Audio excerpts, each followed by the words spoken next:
הקדמה לספר הזוהר, אות כ"ד. ובהיות עצם הוא מהות הגוף, רק רצון לקבל לעצמו, בשונה מהנשמה.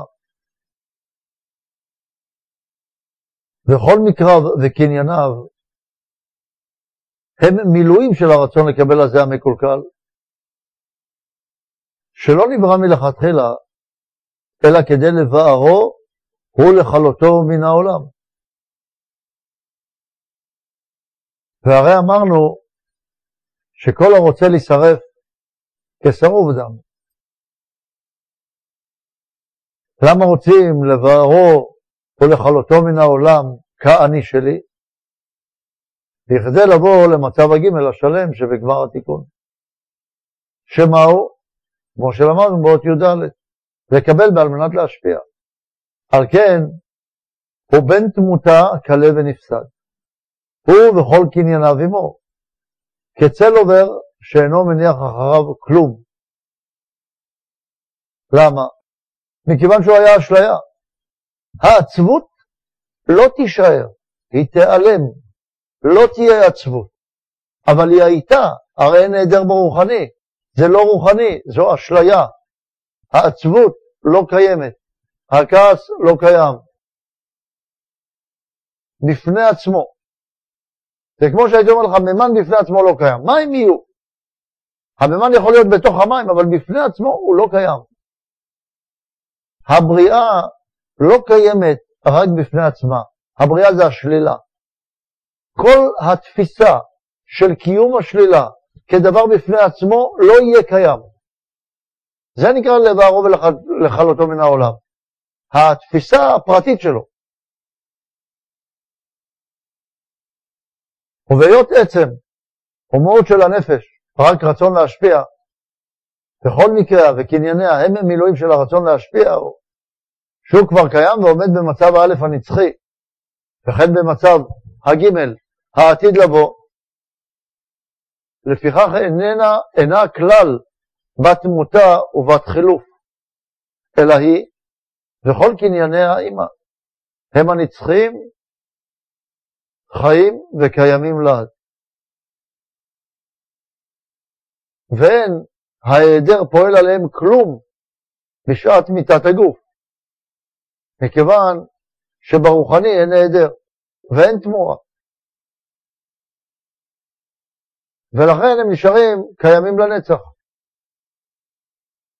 כי הם תמיד היו נצחים.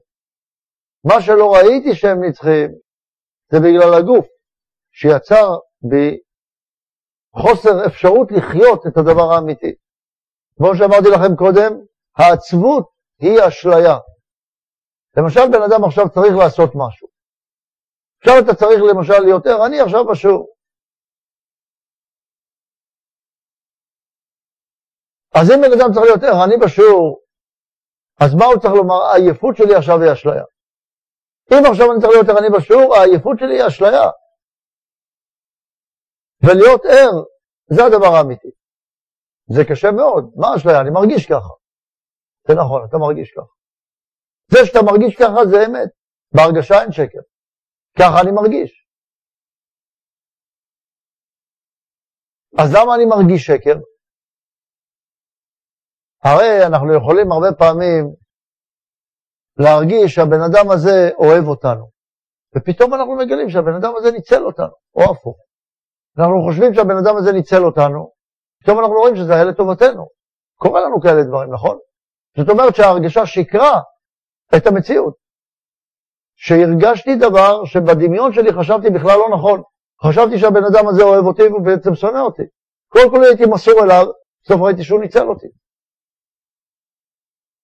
משמע שההרגשה שלי שאני מרגיש שאני אהבתי אותו, באמת הרגשתי.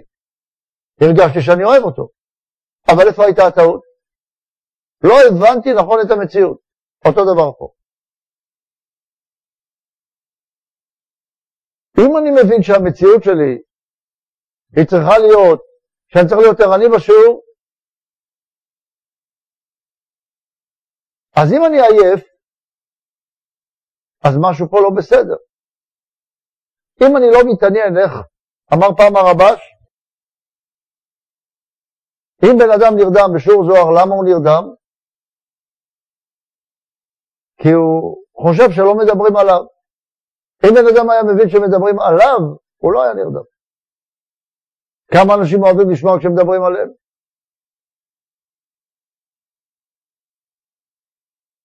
לכן בן אדם צריך לראות באופן כללי. הוא צריך להיות בן אדם, כך הוא צריך לחיות. כך הוא צריך לחיות. הוא צריך לומר לעצמו, אני יודע, זאת האמת, כל דבר, כל רצון שמפריע לי להגיע לשם, זה רק אשליה, אני חייב להסיר את האשליה הזאת. צריך להיות בהרגשה, ולהטמין בו את ההרגשה, זה שקר ההרגשות האלה. למשל בן אדם, במקום ללמוד, מסתכל על המחשב, על כל מיני דברים מסביב. צריך להגיד, אני חייב להבין שזה שקר, ככה יכול לדבר עם עצמו, אני חייב להבין שזה שקר, אני באשליה. ואז הוא רוצה גם כבוד, אז הוא ישר סוגר את המחשב.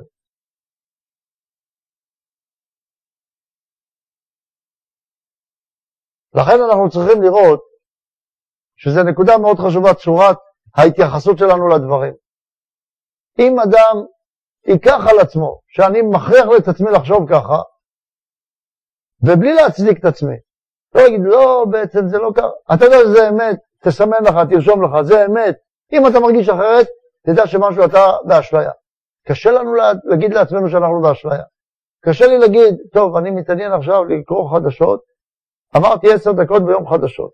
אני קורא רבע שעה, אני אומר, רגע, עכשיו עברו 10 דקות, אשליה. מה, אני כזה טמבל, אני אחיה באשליה? מה פתאום? אם היו אומרים לך, תאר לך שהיו אומרים לך, תראה, מה שאתה רואה זה לא נכון. אתה מסתכל על איליה, אתה רואה אותו, את איליה כזה, בן אדם מחולצה לבנה, זה בכלל לא חולצה לבנה. זה חולצה ירוקה, אתה חייב לשפר את עצמך. אם היית יודע שאתה משקיע את הכסף שלך אצל מישהו שקרן, היית נזהר. למה? מכיוון שאתה לא רוצה לאבד את הכסף שלך. אתה לא רוצה לאבד את השכל שלך, את ראיית האמת שלך. אם אתה יודע שאתה משקיע אותו באשליה. אבל אתה לא בטוח שזה אשליה, כי אתה מרגיש שזה לא אשליה, לכן אתה צריך להכריח את עצמך לחשוב שזה אשליה. ומה אפשר להשתמש כדי להכריח את עצמך לראות שזה אשליה? בדמיון. תסתכל על עצמך עכשיו, איך כולם צוחקים עליך שנרדמת בשיעור. ואם אתה אומר, לא נורא שיצחקו עליי, אז נראה אותך עכשיו הולך עם כובע של ליצן ברחוב, אם לא אכפת לך שיצחקו עליך.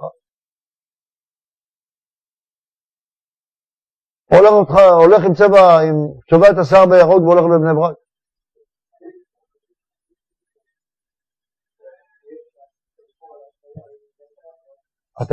שאלות. אשר שואל, מה ההבדל בין אשליה לדמיון?